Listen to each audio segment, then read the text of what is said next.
Episode 1: The Rising Storm. The land of Eldaria was on the brink of chaos.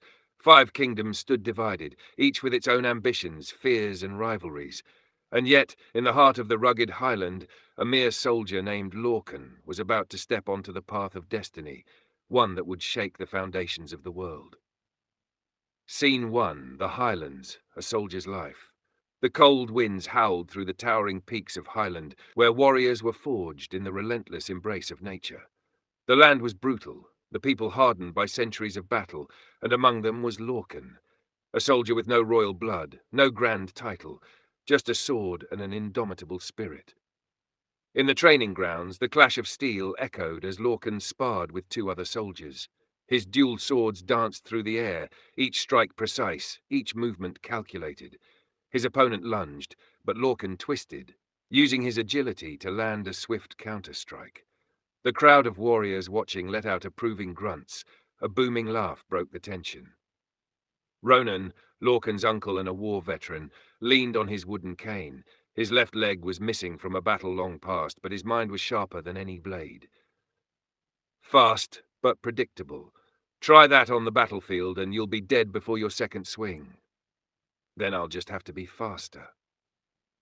The warriors chuckled, but Ronan's sharp gaze met Lorcan's. Speed alone won't make you a leader. You need to think, anticipate, survive.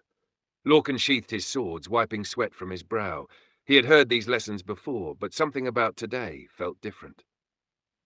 Scene 2: The Lion Trainer's Secret. As the sun dipped below the jagged mountains, Lorcan made his way to a secluded part of Highland, where his father Garin trained lions. Unlike others, Garin did not cage the beasts. He lived among them, understood them. A great lion, Bran, prowled near Garin, the beast's golden eyes fixed on Lorcan. "Come closer." Lorcan hesitated. "He's agitated." "No, he's testing you." Taking a deep breath, Lorcan stepped forward. The lion growled, muscles tensing. But then something happened. Lorcan didn't flinch, didn't cower. Instead, his presence seemed to calm Bran. The growl faded, and the lion sat back, watching him with curiosity rather than hostility. Garen's expression darkened, his hands clenching into fists. Garen. "It's happening!" Lorcan raised an eyebrow. "What?" "Nothing. Go rest. Big changes are coming." As Lorcan walked away, Garen's gaze lingered on his son. He knew the signs. He had heard the old stories. If the prophecy was true, then Lorcan's journey was only beginning. Scene 3: The Ironwall War Council. Far to the south, in the heart of the Ironwall kingdom, torches flickered inside a grand stone hall. King Aldrich sat at the head of the war table, his armor as unyielding as his rule. Queen Elara, his wife, stood beside him, her sharp mind often at odds with her husband's brute force. The generals debated. General Roderick, Highlands warriors grow stronger. We should strike before they become a threat. Or we could negotiate. War weakens all of us. King Aldrich, negotiation is for the weak. Highland must be crushed. The room fell silent. Ironwall had always prided itself on military strength, but the world was changing, and Aldrich was a man who refused to change with it. Scene 4: The Shadow Council of Valemind. Meanwhile, in the diplomatic kingdom of Valemind, a different game was being played. Inside a dimly lit chamber, the Shadow Council, a group of cunning strategists, whispered among themselves. At the center of the room stood a hooded figure, one of the Circle of 10, the legendary magicians who had remained neutral for centuries. The war is coming, and with it, the rise of a king who will change everything. The council members exchanged glances. Councilman Verick, and what do you propose we do?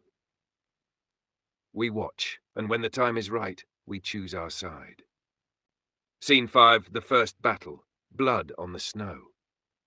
Back in Highland, the warning horn screamed through the mountains. An enemy force had crossed the border. Lorcan rushed to the battlefield alongside his fellow warriors. His heart pounded, adrenaline surging through his veins.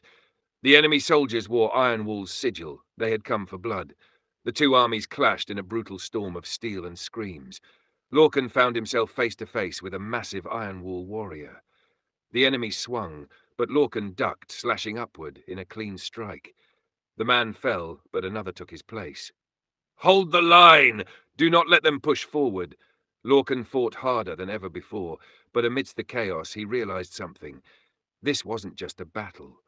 It was the beginning of war. Scene 6, the rising tension. As the battle ended, neither side had claimed true victory. The wounded were gathered, the dead left behind. Lorcan sat by a fire, blood staining his armor. Did you enjoy your first taste of war? It's not what I expected. It never is.